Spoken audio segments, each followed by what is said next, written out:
Hello everybody, it's my pleasure to introduce Michael Lee here for the second time. Last time here to teach the sort of Amsterdam, as it's called, the Aarhus version of the Amsterdam course on Bayesian cognitive modeling. So Michael's a professor of cognitive science at University of California, Irvine, and one of the early developers of hierarchical cognitive modeling. I think I have your Spiegelhalter quote from the book. When we produced wind bugs, we had no idea it could be used like this to deal with cognitive models in this way. So Michael's had a big influence in the cognitive science and mathematical psychology community for this sort of probabilistic implementation of cognitive models. Big influence on my career, big influence on our environment by coming here and running the Bayesian modeling course, which has sort of seeped into lots of different places in our environment. And when I became head of department, one of the most important things I did was industrial espionage, to go to UCI and steal lots of their good ideas from their program and bring them back here. So for those of you who have anything to do with our degree program, you'll also be seeing some of the sort of trends and things that we do here as well. So it's my pleasure to invite Michael to talk today about semantic memory impairment. Thanks. Thank you very much for having me here. Thanks for spending some of your Tuesday. For those of you who like language things, Josh and I both come from Australia. It's your job to spot the difference in the accents, which parts of Australia we're from. What I would like to talk about today is work I did with a just graduated PhD student, Holly Westfall, who you can see here. This is effectively her PhD thesis work, and it's about using cognitive models and Bayesian methods in a clinical context to understand the changes that happen with impairment associated with semantic memory. And it's an example of something that I'm very keen on that I sometimes call solution-driven research. That's not my phrase, it's Duncan Watts's. This is drawn in distinction from basic research and applied research. So I think of basic research as the reason universities have existed for so many years and society values them, where you take on hard problems to generate new knowledge claims and make progress on those, and the goal is to solve these hard problems for their own sake sometimes. Then there's applied research, where you look at how things go in the external world and you realize that inside the university we have some knowledge that could actually improve those processes right now. And so we go and apply those solutions so that things work better in the world. Solution-driven is meant to be some combination of those two, where on day one, on Monday, you generate your problem from the real world. You go and make an observation and see how things are working, but you don't have a solution. The university doesn't yet know how to do that any better. So on Tuesday, you might come back into the laboratory and do basic science, where you try and develop some sort of solution. On Wednesday, you might iterate back and see whether that helps in the real world, and so on back and forth, so that you've got some element of both basic and applied. And I think there's two reasons I like this approach. One is the obvious one, where if you learn something inside the university, building your models and theories and testing hypotheses and so on, you know what the application is because you've sourced the problem from the real world in the first place. The second one that I think is often neglected is it's a way of shaking academics out of just studying the same problems that they've always studied because that's what their advisor studied, or that's what they did a course on, or that's what everybody talks about at conferences, to try and find new problems. And I hope to demonstrate that by looking at clinical data, real-world data, and looking at applied problems, there's some evidence of that, where we've generated some models that otherwise probably wouldn't have been generated within cognitive science. So with that introduction, I think one of the reasons memory impairment is a nice place to practice this solution-driven is that there's a pretty tight nexus between, in the study of Alzheimer's shown by these decaying trees as our memory worsens with impairment or aging, and the sorts of tests that are routinely studied in the academic literature on memory. They're often very much the same thing. The type of tests that you might get in a clinic if you're worried about your memory, if you're taking your parents as a caregiver because they're worried about their memory, would be to remember a list of words and write them down, or to do some other simple cognitive tasks that are fairly much the tasks that have been studied in the academic memory literature, where people are just trying to understand memory for their own sake. So there's a really easy translation back and forth between university or research practices and what's done in the real world already. So with that, we're collaborating with a company used to be called Medical Care Corporation. They're now called MBIC, They're situated in Newport Beach, not very far from the campus that I work at. This was taken in winter, if that makes you feel better. You can tell by the long shadows, so this is definitely a winter shot with the palm trees and the sun.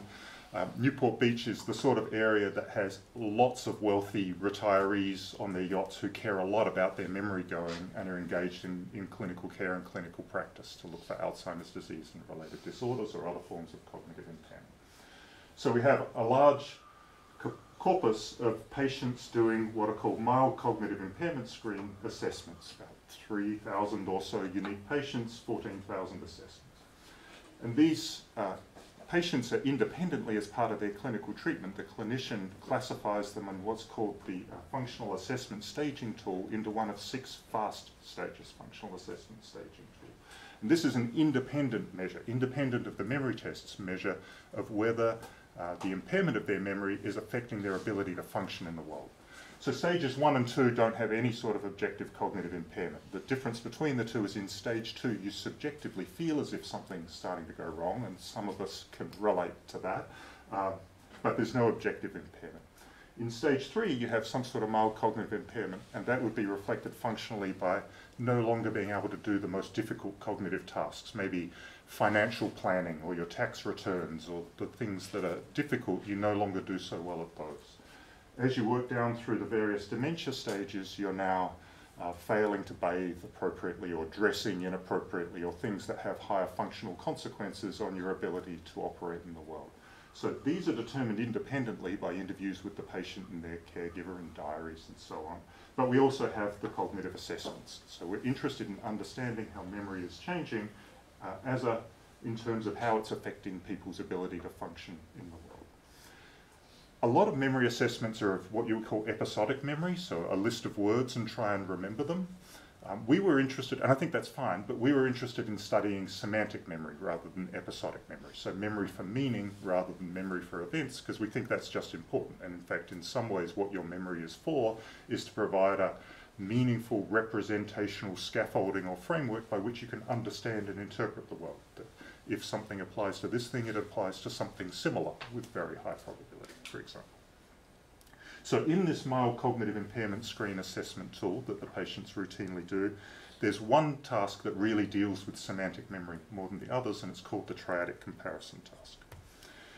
And it's a really simple task that just presents 3 animals at a time, so a triad of animals, and asks you to say which is the odd one out of these 3. It's not actually shown in terms of these cute cartoon pictures. This is just to help me show things. It's just read out by the clinician. So a task would just be elephant, cow, giraffe, and then you say what you think the odd one out is. And you know, maybe you said cow. I think that's what I would say. People just do 12 of these comparisons, and there's a set of 9 animals that they work through systematically in a balanced way, and those 9 animals are drawn from a larger set of 21 animals. So if you did a retest, you might get a different 9 animals, and then a balanced set of 12 triads. And I hope you can see that this involves some sort of semantic memory because it's about the meaning of these animals. There's no objectively right answer to this. You haven't been told to remember anything. You're being asked to judge which is more like the other one. To the extent that elephant and giraffe are very similar, that makes cow likely to be the odd one out. An interesting thing happens is if you look at people's behaviour in these triadic comparison tasks across the fast stages, so from healthy to mild cognitive impairment through to demented, their patterns of answering these triadic comparison, these odd one out choices, change over time. So for example, rat is often the odd one out for healthy people, but becomes less often the odd one out for demented people. Zebra goes the other way, so for healthy people very often not the odd one out, but becomes more likely to be the odd one out with dementia. So there's some pattern of change, and you can see these patterns of change at the level of the triads. In the one I showed you, most healthy people do what I would have done, which is reassuring, and choose cow as the odd one out of giraffe, elephant, and cow. But patients with mild cognitive impairment are equally likely to choose giraffe as cow. Those are about the same. People with dementia, elephant or a cow, about equally likely. So there's these systematic, in some sense, patterns of change in the way people answer that suggests there's some sort of change in their semantic memory with impairment. So what might cause that? There's really two competing theories if you look at the literature. There's a really prominent theory, Agnes Chan and colleagues, that says something fundamental is changing about the semantic representation. So there are fundamental and systematic changes to the representations themselves. And in particular, there's a kind of Piagetian theory that says in early development, children probably learn about the physical features of things first, their colour and their size and their shape or something, and later on you learn that some of these animals are African animals, or some of these are animals that you would find at a zoo, or something like that. So your representation develops. And then the Piagetian bit would be, in aging or impairment, that process reverses, so that you revert back to concentrating on the physical, or the size, or the shape, or the colour, or something like that, of the animals in impairment. So that's one theory that's promoted, some systematic change. The second one is more boring, but it's a serious competitor, which is just the representations don't change. What changes is access to the representation becomes impaired. You don't have the cognitive processing acuity, if you like, to access this semantic information as accurately as you did before. And this is promoted by Storms and others at Leuven in Belgium. So we wanted to test those hypotheses using our data, and we wanted to do that in a model-based way. So to develop a cognitive model of the way people answer these odd one-out questions and use variations of that model to test the different theories that are being considered here.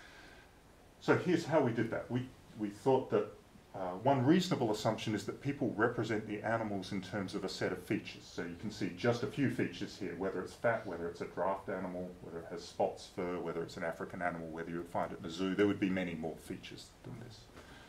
And we would say whether or not the cow and the elephant and the giraffe had each of these features, and that's shown by the circles. And then the size of the circles is showing how salient or how important that feature is in determining similarity.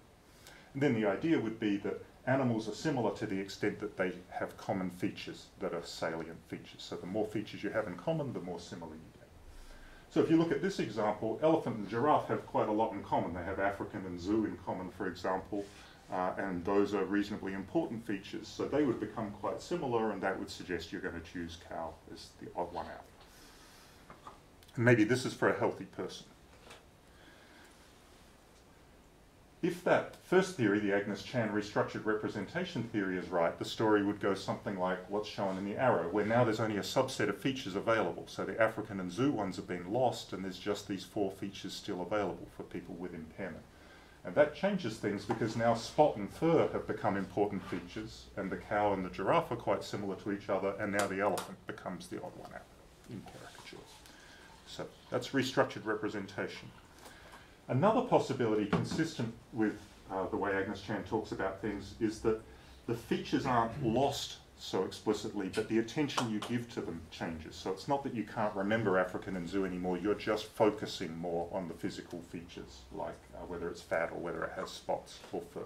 So now the same features are there as before, but the sizes of the circles, the importance has changed. You can see the way it's been drawn here that fat and spot now become important, or fats become very important, so now the cow and the elephant are similar to each other, but the giraffe is different. And so both of those would be flavours of the Agnes Chan idea that something systematic happens to the representation, and then the Leuven idea of noisy access would just be that all of these things get more blurry and there's going to be more randomness or stochasticity in the responses that are given. Okay. So we want to build formal models of that, and we're going to build formal models of that by having 2 key components. We need some model of representation, which I've already hinted at. It's going to be in terms of features and the similarities between animals. And we need some model of choice, and I've already hinted at that. It's going to be in terms of which pairs of animals are most similar to each other.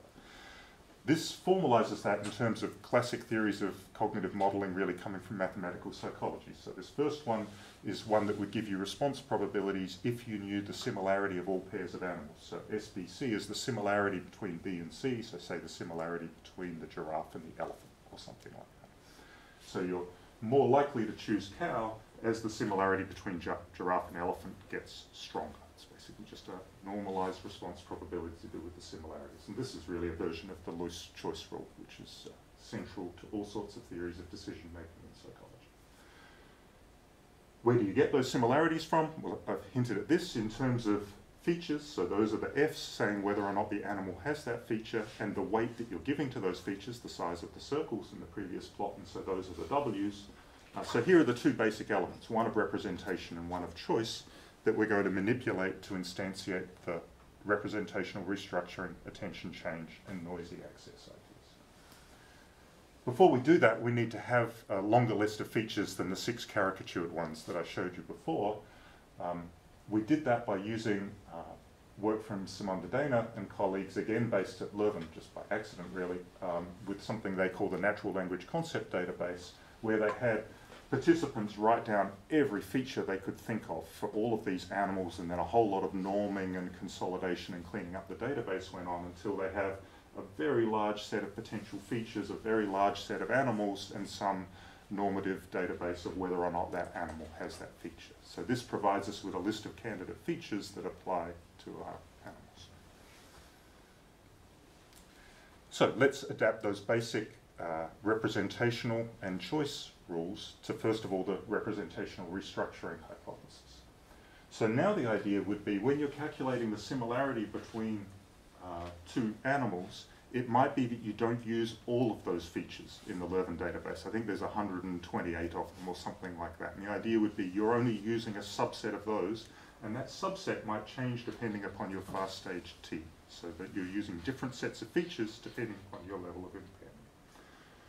So that ZT variable that you can see there is a binary variable, 0 or 1, basically saying whether people with that level of impairment use that feature or not, whether that is part of the way they judge the similarity between the animals. So do they consider zoo as a feature that's a relevant way of determining similarity? And then we have a model that says these Z's could change as you move between the fast stages. As you go from healthy to mild cognitive impairment to various stages of dementia, there could be changes in which ones you're using, and that's governed by this tau parameter that's basically, did you flip that? Is it the case that you used to use zoo, but you don't use zoo anymore once you become more impaired? So this provides a way of measuring whether that representational restructuring model is a good idea by having a look at which features people use, the Z's, and how often they're changing features, the taus, and the rate with which they change features as they become more impaired. This is the base rate. So what's the probability that you're going to change the number of features you use as you move across stages of impairment? So we applied this model that I've just specified to all of the behavioral data we have from the clinical database, and we did all of that using Bayesian methods, and I'm not going to say anything more about that. You know, that's the whole methodological course. It's just the right thing to do. And so what we have here are inferences from it, and this is showing the posterior distribution of the Z variables, which is whether or not a feature is being used.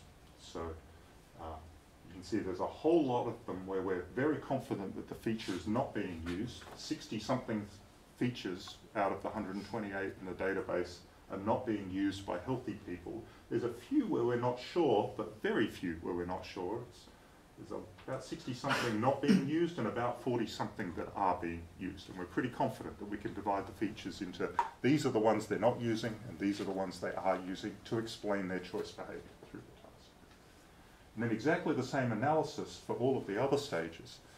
And the striking thing you can see here is that it looks very similar. You know, in all of these stages, 60-something that are not being used, 40-something that are being used. That doesn't prove that it's the same 60 features and the same 40 features, but we can check that by looking at those flips and see how often things are flipping. I haven't put the results here because it's a big complicated graph, but the short story is that there's a lot of evidence that the probability of features flipping is very low, and if you test it, it's very much more likely 0 than it is anything positive. So this is really strong evidence that people are using a subset of those features, and people with different levels of impairment are using the same subsets of features. So really strong evidence against that restructured representation view that features are dropping in or out. Looks like people are using the same features, whatever their level of impairment. So what about the change in attention hypothesis? This is the one where all the features stayed the same, but the attention to them changed, and it changed in a systematic way, where over time, physical features became more prominent as you became more impaired. test that model, we need to divide the features into these different taxonomic types, and the taxonomy that Agnes Chan and colleagues suggest is between physical, abstract, and thematic. So physical are what you would expect, sort of physical features of the animal. You can see some examples there. Abstract are really the capabilities of the animal, you know, whether it can swim and things like that. And thematic are like the roles that the animal plays, like whether it can be a pet or whether it's a Disney character or something like that. So we had a number of raters independently go through and classify all of the features into these different taxonomic types, and we had a third rater clean up the very small number of disagreements until we were happy we had these classified. So now the attention change hypothesis would say that the weight that people give to the different types, physical versus abstract versus thematic, is going to change in a systematic way with impairment. And in particular, physical features will be given more weight as you become more impaired, at the expense of abstract and thematic ones that will be given less weight as you become more impaired. So you can express that statistically by saying, here are the lines that describe the pattern of change across impairment, and the key thing is the slope. That M in the first one, we expect that to be positive for physical features, more attention, but negative for the other two types, for abstract and for thematic. So this is an order-constrained hypothesis that we can test. So we apply this model to the data, and here are the inferences that we get. This is showing the average attention being given to features of each of those three taxonomic types by the different levels of impairment, and what you can see is they all go down. So it's not that attention to the features stays the same. It looks like they're changing, consistent with people's responses changing as they become impaired, but they're not changing in a systematic way consistent with that attention change hypothesis. In particular, the physical ones are not going up. Everything is going down. And you can calculate Bayes factors and things to test the evidence for and against the Chan order constraint hypothesis, and it's about 35 to 1 against. So again, fairly strong evidence against attention change being the explanation of people's changes and responses. And that leaves us with the noisy access hypothesis, the third one, that says nothing changes about the representation, just the ability of people to execute what they're doing, or their acuity of following through on what their memory system is telling them. So to model that, that's not about the representational part anymore. That's not about the weights and the features. That's now about the decision rule. And remember, the basic decision rule just had a similarity divided by the normalized similarity of all pairs. So what we've done is modify that to include what's called an exponentiated boost choice rule. That's the little gamma parameter there. The way to think about that gamma parameter, it's actually easiest mathematically, I think. If gamma goes to 0, then anything to the power 0 is 1. So you're just going to have 1 over 1 plus 1 plus 1, you're going to have a third, which just means you've got a third probability of choosing anything. So as gamma goes to 0, everything's so noisy that you're just doing random responding. If gamma becomes very large, then whichever similarity is greatest is the one you're always going to choose. So that would be perfect acuity, where even if the elephant and the giraffe are only slightly more similar than either of them is to cow, you're still always going to choose cow. And in between, you'll have some sort of probability matching type behavior. So gamma is really a measure of how precisely you're executing the similarities that you're getting back from your memory, which is exactly what the noisy access hypothesis is. The idea would be that that's going to go down as you become more impaired. The betas out the front occurred to us late in the piece, but I think they were a good idea. Remember I said that we don't show the cartoon pictures, we read them out, or the clinician reads them out. So it's elephant, cow, giraffe. Now, imagine your memory is very poor. It's very possible you just say the last thing that you heard, because that's a valid answer to the question. So this beta is upweighting the third thing in the list, independent of what it is. It's a measure of response bias, if you like, what they call a recency bias. So what's saying the last thing that you heard. So we apply that model to the data. Here's the gamma parameter, that one that controls the determinism or the precision with which you execute, and you can see that that goes down very clearly over fast stage, exactly as would be predicted by the noisy access hypothesis, down towards probability matching. On the right is the beta, that recency bias. So interestingly, even healthy people show a bit of this recency bias. Base rate should be a third for this. That's what beta should be if you weren't being affected by the order at all. You were just answering based on the similarities. Even healthy people are up around 0.4, but that increases to 0.5 as you become more impaired.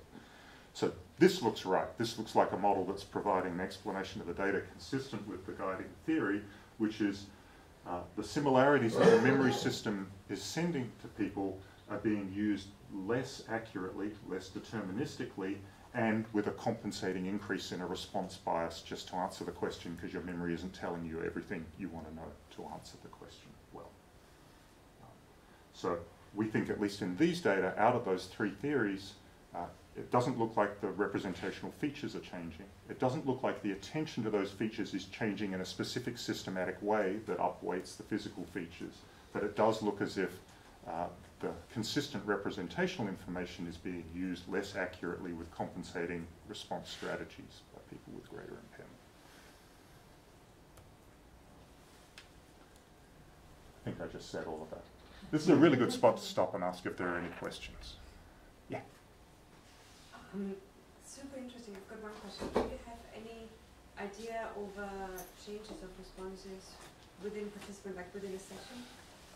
Yes, so that is something we could potentially look at. These are longitudinal data because these are patients in clinical care.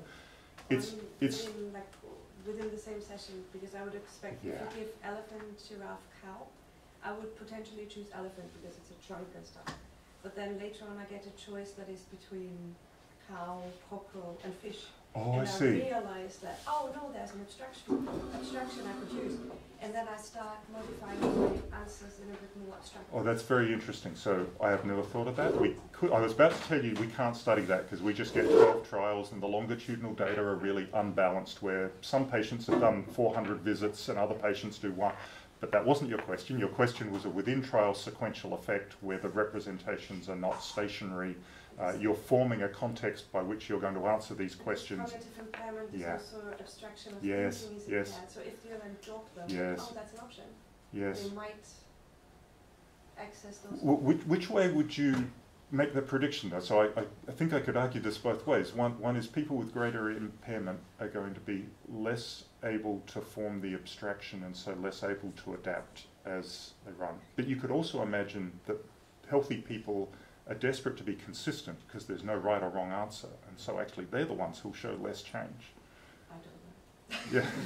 Yeah. But I love the question. There's nothing stopping us doing that. I think we have rich enough data to get at that question. The biggest challenge would be 12 is not a lot of triads. You know, ideally, if you really wanted to see people adapt to a task, and that's what you were designing the test for, you'd have them do 200 and let them and you will need settle to in. control for when you then introduce a different set of features, Yes. so that Yes. Yes, but that's pretty well controlled, so that bit would work, I think. It's whether 12 is long enough to see it. Yeah. Well, you've got a lot of data. Yeah. Good question. Anything else? Okay.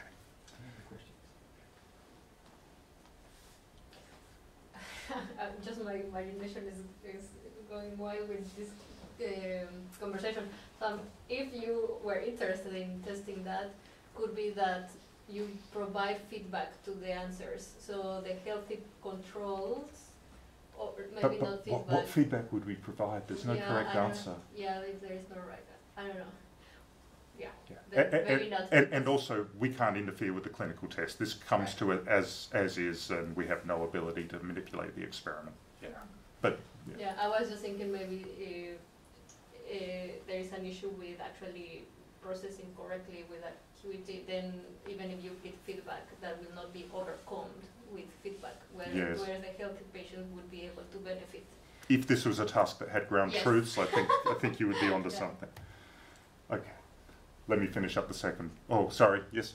Well, I was just thinking, there's this old story from cognitive neuropsychology about semantic impairments, where animals is something special compared to other categories. So there's this old division between animacy and non-animate Yes, objects. yeah. So have you One of the reasons animals were chosen as the domain here, not by me, but by the people who made these decisions, were those cultural anthropology results that this is a natural kind that has some sort of cultural invariance. I'm not sure I fully believe all of this, but that was part of the logic. I think they also believe kinship terms and a few other things fall into this category. It would be really interesting to be able to manipulate other semantic types, human-made artifacts and tools or something like that. But again, we don't have control. And I'm not sure I have strong intuitions. I think the one thing I would say is that it does seem a very natural place to have some notion of semantic relatedness in your judgments. That seems like a reasonable thing to do. But yeah, I'm not sure I can say much more. Okay. So, the second time that people see these animals is a surprise to them, so I also didn't tell you about it. What happens in the task is they've just done the 12 triads. They go off and do some other tasks that are unrelated, some episodic memory tasks, effectively, the recognition, memory, and recall of random word lists and things like that. And then they're told, we didn't ask you to do this, but remember as many of those 9 animals that you saw as you possibly can before. So, surprise-free recall. It's a really interesting challenge in the solution-driven sense now. This is a recall task. There are lots of cognitive models of recall, but there are not cognitive models of recall where the pattern of, normally cognitive models of recall are where you study things in order. You get given the list of 9 words and then you're asked to recall. That's not how you've studied these words. You've studied these words in triplets, where you've studied everything multiple times in some counterbalanced way with spacing between the triples. And then if you believe in practice effects or testing effects, you've also said the name of one of them after every 3. So you've seen them in an unbalanced way where some of them have been presented more often than others. And this was all a very long time ago. So there are no off-the-shelf models of cognitive models of recall. We had to develop a new one, which is, I think, both a contribution to basic cognitive modeling as well as trying to answer this applied question. Because if you think about the way you use your memory and recall, very rarely, maybe before we had smartphones and you needed to remember a shopping list or something, maybe then it's like I need eggs, milk, butter, flour, and you go off to the store and try and remember that list. But normally, if you wanted to keep a cooking thing going, you're cooking with these 3 spices on Monday and another 3 spices on Tuesday, and then when you come to shop, you haven't written down a list, you're just trying to remember which of those spices do I need to rebuy because I used them all up, but I encountered them all intermixed with each other across different days. It seems much more realistic. Okay. So we need to try and model how people are doing the recall, and here's that pattern of presentation I was talking about. So if you think about the animal beaver for this particular patient, that's highlighted in blue. It was the first word read out, and it was the answer they gave as the odd one out. Then they didn't see it for a while, and it was the first one here, and then it was the first one, and they gave it as an answer again. So a really interesting pattern of study for that word when you're trying to work out what's the probability they'll recall it.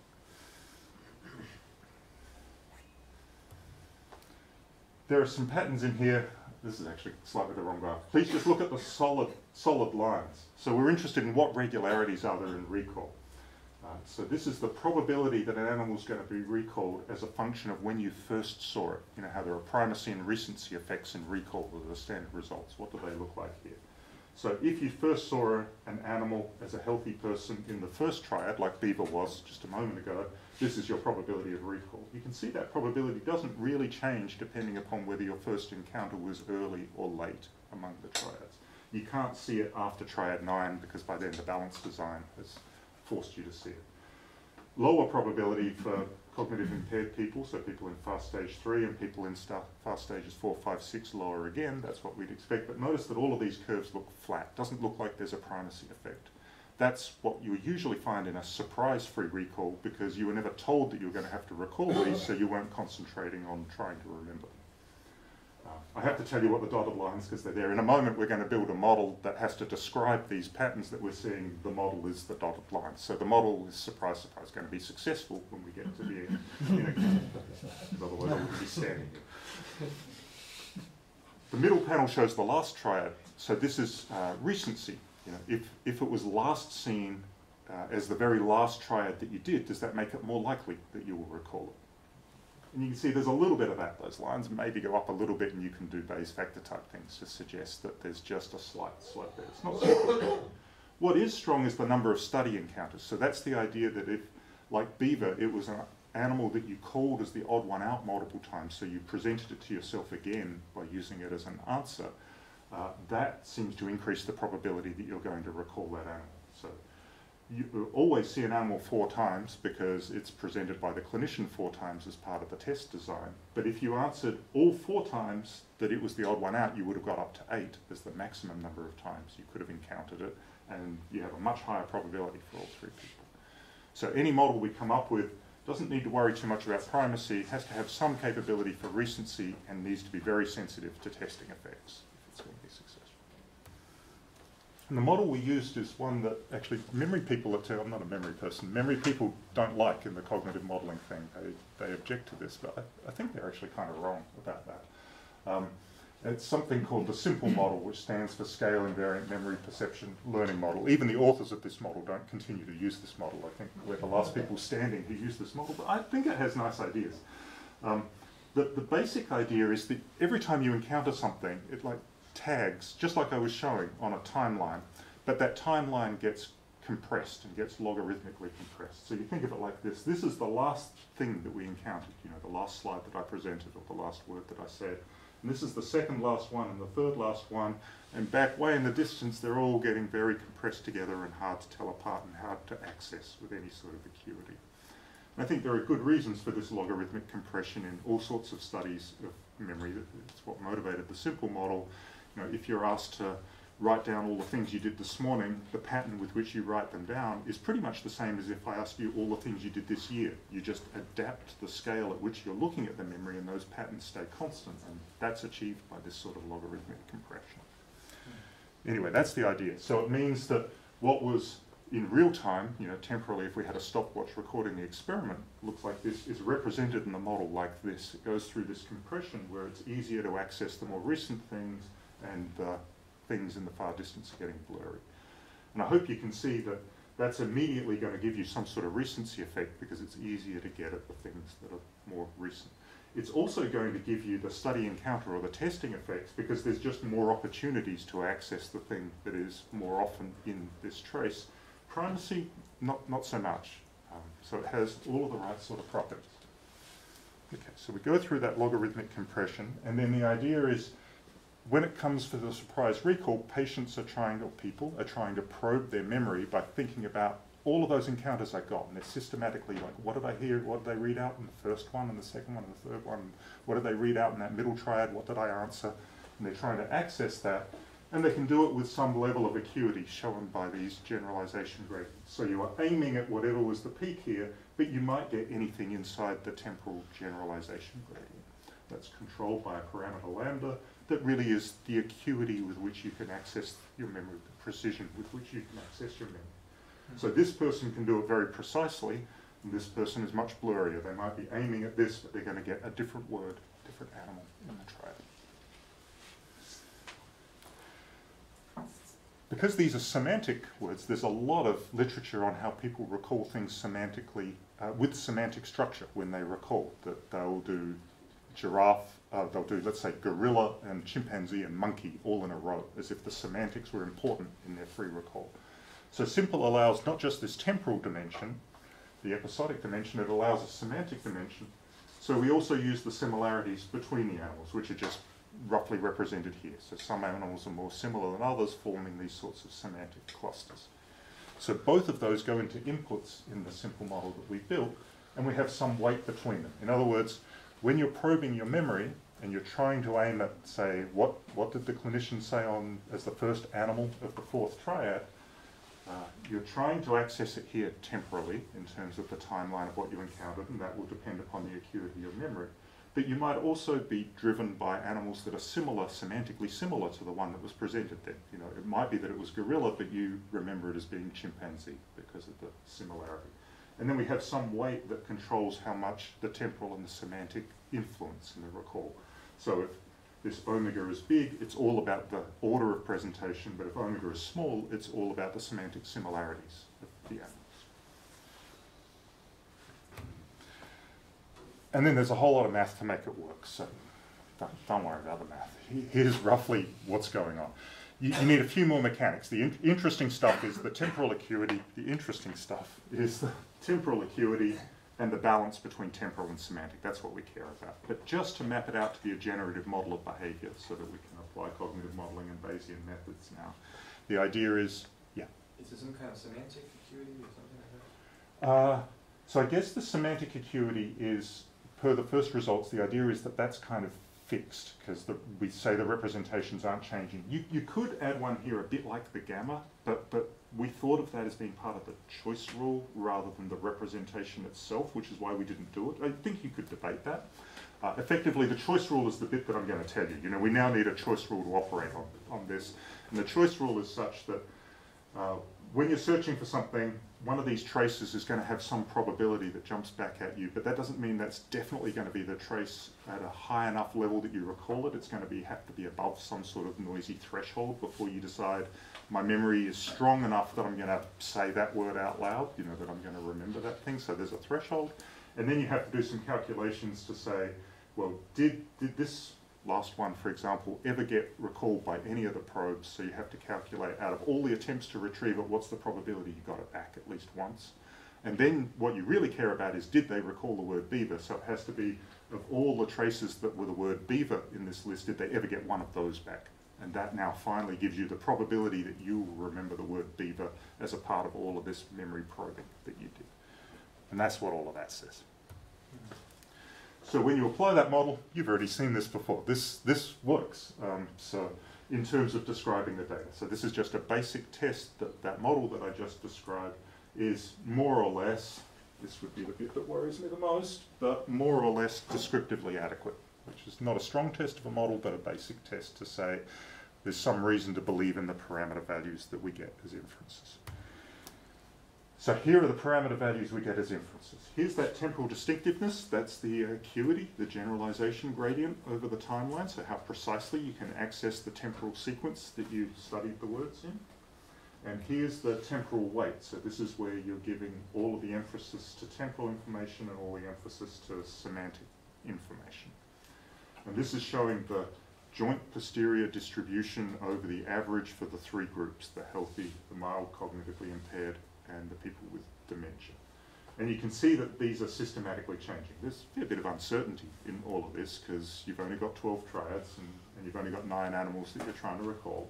But you can see systematic changes where as people become more impaired, they're both losing the acuity to access the study events that they had, and they're giving less weight to the semantic information and relying more upon the temporal information. It's a little hard. This is so much in the corner, but they're remembering so little that it's hard to say whether the very little they're remembering comes from semantic or episodic, but certainly the mild cognitive impairment are losing some semantic information. Let's say that.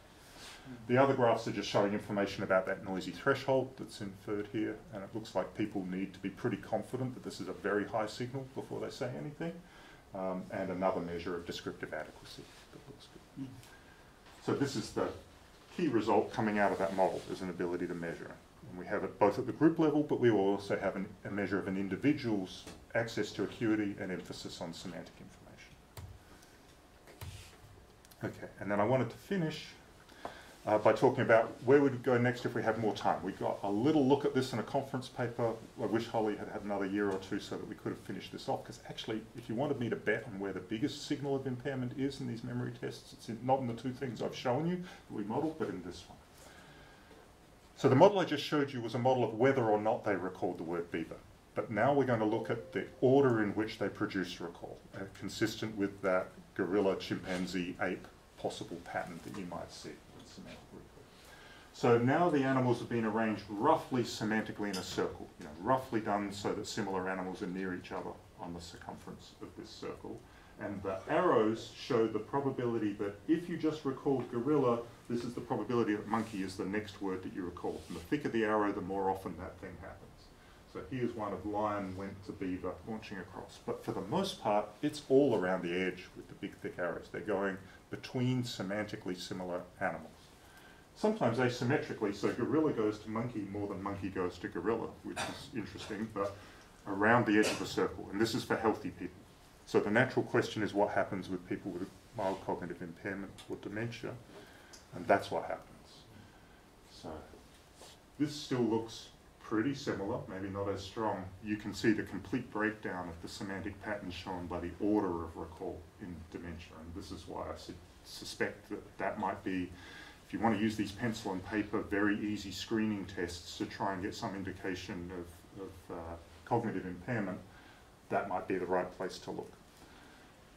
Before you make too strong a conclusion of this, though, just to be careful, scientists, of course, we've assumed here that people doing things systematically by semantic similarity. So the dementia patients certainly aren't doing that. But it might be that they're doing something else systematic. So it might be age of acquisition. You know, the order in which they learn these animals is controlling what they're doing, or the frequency of the word, or something like that. So we thought we should at least do a little test to see whether the dementia was being driven by some other regularity other than semantic similarity. And we tried a bunch of things here. So including the ones I mentioned, you can see similarity here, and then this oddness is how often you gave it as the odd one out. Here's the frequency of the word, the length of the word, the age of acquisition, the emotional valence. We kind of tried everything we could think of that we could measure, and the fact that all of these are hovering around 0 and not changing, it's none of those. Like, it might still be something else, but we've exhausted everything we could think of. And so I think the better interpretation is that this really shows a failure of the memory system rather than a systematic change. And it's one that would be nice and easy to measure. And it desperately needs a cognitive model now of the order of recall, not just the probability of recall. Have some ideas about that, but we haven't done the work. Okay. So let me draw some big conclusions. First one is, in the first half of the talk especially, but then assumed in the second half, and then that model described the data well, I think we have evidence that counter to the Agnes Chan idea, we just don't see evidence in these data for this task that there's a fundamental change in the semantic representation of animals with impairment. It's got much more to do with impoverishment of access to the same underlying semantic representation. So that claim could be tested by moving to other cognitive tasks, including ones that are studied clinically. So things like verbal fluency tasks have very much the same flavour of that surprise recall, and we could test that. There are various theories then about different levels of conceptual hierarchies, people's recalling at basic and superordinate and subordinate levels, that would flesh out this theory and provide stronger model-based tests with different tasks. I would love to do this. I've been saying for years I would love to do this. We almost did this, and this was one of those COVID-interrupted projects. A really strong test of especially that first triadic comparison would be to do it developmentally. I already hinted at this. I'd love to get children at 2, 3, 4 to do that animal odd one out task. They can do it. It's a Sesame Street task. You know, one of these things is not like the other one.